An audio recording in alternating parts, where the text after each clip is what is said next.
విభజన హామీలను నెరవేర్చే బాధ్యత కేంద్ర ప్రభుత్వంపై ఉందన్నారు వైసీపీ నేత వైవి సుబ్బారెడ్డి. ఏపీలో అధికారంలో ఉన్న ఎన్డీఏ ప్రభుత్వం వాటిపై పోరాటం చేయాలన్నారు. వైసీపీ అధికారం కోల్పోయిన తరువాత తొలిసారి ఒంగోలులోని తన నివాసానికి వచ్చిన సుబ్బారెడ్డి మీడియాతో మాట్లాడారు.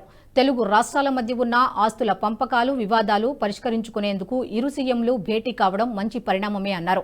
రాష్ట్రం బాగుపడాలంటే ఏపీకి ప్రత్యేక హోదా రావాలన్నారు. ఏపీలో కేంద్రంలో ఎన్డీఏ ప్రభుత్వమే అధికారంలో ఉంది కాబట్టి రాష్ట్రానికి ప్రత్యేక హోదా ఇవ్వాలన్నారు. ఆ మేరకు రాష్ట్ర ప్రభుత్వం కేంద్రంతో పోరాడాలన్నారు వైవి సుబ్బారెడ్డి. సమస్యలు పరిష్కరించుకోవడానికి మంచి పరిణామం. దాని మీకన్నా ముందు అన్నిటికన్నా ముఖ్యం మన రాష్ట్రం బాగుపడాలంటే, రాష్ట్రం అభివృద్ధి చెందాలంటే ప్రత్యేక హోదా రావాలి.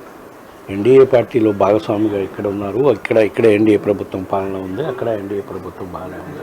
ప్రత్యేక హోదా కార్యక్రమం తీసుకొస్తే మిగతా తెలంగాణ రాష్ట్ర సమస్యలు డెఫినెట్గా మంచి వాతావరణంలో ఇద్దరు ముఖ్యమంత్రులు కలిసి కూర్చొని పరిష్కారం చేసుకుంటే మంచిది.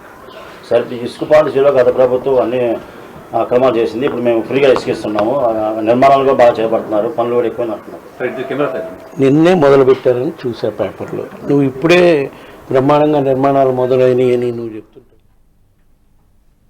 ఈ వీడియో మీకు నచ్చినట్టయితే లైక్ చేయండి, 10 మందికి షేర్ చేయండి. అలాగే కామెంట్ల రూపంలో మీ అభిప్రాయాలను మాతో పంచుకోండి. Nationalist hub group of channels ను సబ్స్క్రైబ్ చేసుకుని తెలుగునాట జాతీయవాద జర్నలిజాన్ని ప్రోత్సహించండి. ఈ వీడియో కింద ఉన్న బెల్ ఐకాన్ పై క్లిక్ చేయడం మర్చిపోవద్దు.